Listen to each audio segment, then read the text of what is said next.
तपाईँ पनि इङ्ग्लिस कसरी सिक्ने भनेर सोच्दै हुनुहुन्छ? तपाईँले प्र्याक्टिस गर्न सुरु गरिसक्नु भएको होला। तर यो भिडियो हेर्नुहोस् अनि पुरै सिक्नुहोस् इङ्ग्लिस कसरी सिक्ने भनेर है। आज चाहिँ मैले कसरी इङ्ग्लिस इम्प्रुभ गरेँ युएस आएर होइन के कुराले चाहिँ मलाई हेल्प गर्यो मेरो इङ्ग्लिस इम्प्रुभ गर्नलाई भन्ने कुरामा मलाई हजुरहरूसँग के कुरा गर्न मन लाग्यो है आफ्नो एक्सपिरियन्स के भयो भन्दाखेरि चाहिँ हामी चाहिँ 2014मा आयौँ है यहाँनिर युएसमा। अनि आइसके पछाडि अब हाम्रो अब एक्सेन्टै बेग्लै हुन्छ नि त। हाम्रो अब मोर इन्क्लाइन चाहिँ ब्रिटिस एक्सेन्ट हुन्छ अनि यहाँ चाहिँ अब अमेरिकन एक्सेन्टमा कुरा गरिन्छ अनि कति कुरा उनीहरूले भनेको कुरा हामी बुझ्दैनौँ अनि कति हामीले भनेको कुरा उनीहरूलाई बुझ्न गाह्रो हुन्छ होइन। अनि मैले चाहिँ के कुरा गरेँ जसले गर्दाखेरि मेरो इङ्ग्लिस इम्प्रुभ भयो भन्दा चाहिँ म अब सुन्दाखेरि चाहिँ कस्तो सानो कुरा जस्तो लाग्ला होइन। तर मैले चाहिँ धेरै मुभिजहरू होइन म इङ्ग्लिसमा हेर्थेँ अनि त्यस पछाडिबाट बेबी राइम्सहरू कि म इङ्ग्लिस बेबी राइम्सहरू धेरै सुन्थेँ कि त्यसमा चाहिँ एकदम सिम्पल वेमा हुन्छ अनि इन्जोय गर्ने पाराले पनि होइन। किनभने बेबिजहरूले कसरी लर्न गर्छन् भन्दाखेरि अब त्यो सिम्पल म्युजिक अनि इन्जोय गर्ने पाराले सिम्पल वर्ड्सहरू पाराले उनीहरूले अनि चाँडो सिक्छन् नि त। अनि त्यस्तै बेबी राइम्सहरूले चाहिँ मलाई एकदमै हेल्प गर्यो कि इङ्ग्लिस लर्न गर्नलाई। अनि त्यस पछाडि सुरुमा चाहिँ म के गर्थेँ भन्दाखेरि बोल्नै मन गर्दिनँ थिएँ क्या कसैसँग पनि। जस्तो अब म सिएनएको अनि सुरुमा चाहिँ म त्यो चर्चको डोनेसनमा एउटा स्टोर छ होइन त्यहाँनिर काम गर्थेँ अनि त्यहाँनिर पनि म बोल्न नै कस्तो हिचकिचाहट हुन्थ्यो कि मलाई बोल्नै मन लाग्दैन थियो। अनि किनभने उनीहरूले आफूलाई बुझ्न गाह्रो हुने अनि आफू पनि उनीहरूले बोलेको अब कति फास्ट बोल्छन् नि त अनि त्यो बुझ्न गाह्रो भएको कारणले गर्दाखेरि मलाई चाहिँ क्वाइटै बस्न रुचाउँथेँ कि। तर त्यसो चाहिँ गर्न नहुने रहेछ होइन।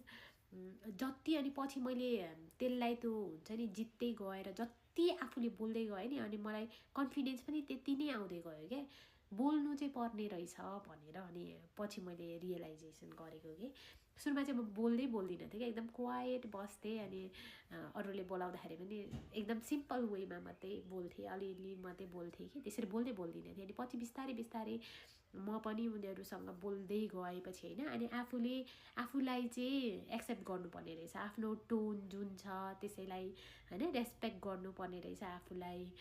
अनि जुन मेरो एक्सेन्ट छ त्यो त अब यहाँको नेटिभ अब स्पिकरलाई मेरो ल्याङ्ग्वेज बोल्न दिँदाखेरि उनीहरूले बोल्न सक्छन् त सक्दैनन् नि त होइन। उनीहरूको लागि त कति गाह्रो हुन्छ। अब हामी पनि त्यस्तै त हो नि त हामीले एउटा ल्याङ्ग्वेज बोलिरहेको हुन्छौँ अनि यहाँ आएर फेरि अर्को ल्याङ्ग्वेज हामीले स्टार्ट गर्दाखेरि हामीलाई त्यो नर्भसनेस अथवा त्यसलाई क्याच गर्नलाई त हामीलाई टाइम लागिहाल्छ नि। अनि किन त्यस्तो डराउनु नथिङ टु फियर गर्ने कामै होइन रहेछ।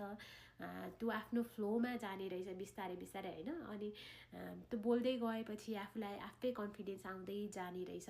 त्यो आफूलाई आउँदैन भनेर चुप्प लागेर बस्ने होइन कि जब कि झन् धेरै बोल्नु चाहिँ पर्ने रहेछ आफूलाई झन् अगाडि चाहिँ ल्याउनु पर्ने रहेछ पछाडि हट्ने होइन अगाडि चाहिँ बढ्नुपर्ने रहेछ भनेर त्यो कुराहरू चाहिँ एकदमै धेरै मैले विचार गरेको कि। अनि बिस्तारै अनि लिसनिङ स्किल पनि बढ्दै जान्छ होइन। आफू बोल्न थाल्यो भने उनीहरूले के भन्छन् अनि उनीहरू बोलिरहेकै बेलामा पनि आफूले सुन्ने अनि सुनेर पनि कति कुरा थाहा हुन्छ नि त। अनि एकदम हुन्छ नि केयरफुल्ली सुन्ने उनीहरूले बोल्दाखेरि पनि अनि आफू अगाडि आएर बोल्ने त्यसो गर्यो भने चाहिँ झन् धेरै इम्प्रुभमेन्ट हुँदो रहेछ क्या। अनि त्यसरी नै बिस्तारै बोल्दै गएपछि साथीहरू हुँदै गयो कोवर्करहरूसँग आफूले काम गर्ने ठाउँमा बोल्दै गएपछि चाहिँ मेरो अझै इम्प्रुभ हुँदै गयो कि। अनि म पहिला सुरुमा चाहिँ बोल्दिनँ थिएँ अनि उनीहरूले अनि पछि अब ममा नोटिस गरेँ नि त पछि हुँदै गएपछि म धेरै बोल्न थाल्छेँ। अनि मलाई भन्थे कि you used to be so quiet and now look at you भनेर भन्थे कि। अनि म हुन पनि त्यस्तै नै थिएँ सुरुमा कस्तो क्वाइट लागेर बस्ने केही नबोल्ने अनि उनीहरूले भनेको जवाफ मात्रै दिने थिएँ। पछि त म उनीहरू जति नै बोल्न थाल्ने भएँ कि। त्यही भएर केही त्यस्तो हिचकिचाहट गर्नु हुँदैन रहेछ आफ्नो एक्सेन्ट उनीहरूले पनि बुझ्छन् क्या बुझ्ने मान्छेले चाहिँ हुन्छ नि ए उनीहरू पनि अर्को कन्ट्रीबाट आएको हो इमिग्रेन्ट हो उनीहरूलाई पनि टाइम लाग्छ भनेर बुझ्छन्। अनि कति एप्रिसिएट पनि गर्छन् तेरो इङ्ग्लिस कति राम्रो छ तैँले सुधार गरिरहेछस् भनेर एप्रिसिएसन पनि गर्छन्। त्यही भएर आफूले आफूलाई डाउट चाहिँ गर्नु हुँदैन रहेछ, अगाडि बढ्नुपर्ने रहेछ भनेर चाहिँ मैले लेसन सिकेको छु। अनि यसरी नै मेरो इङ्ग्लिस पनि इम्प्रुभ हुँदै गयो कि पछि बिस्तारै। आयो त पुरै भिडियो हेर्नुभयो होइन? अब कसरी इङ्ग्लिस बोल्ने, कसरी सुनेर सिक्ने होइन, कसरी प्र्याक्टिस गर्ने भन्ने कुरा अब बुझ्नुभयो नि। आजबाट सुरु गर्नुहोस्, तपाईँ पनि बोल्न सक्नुहुन्छ।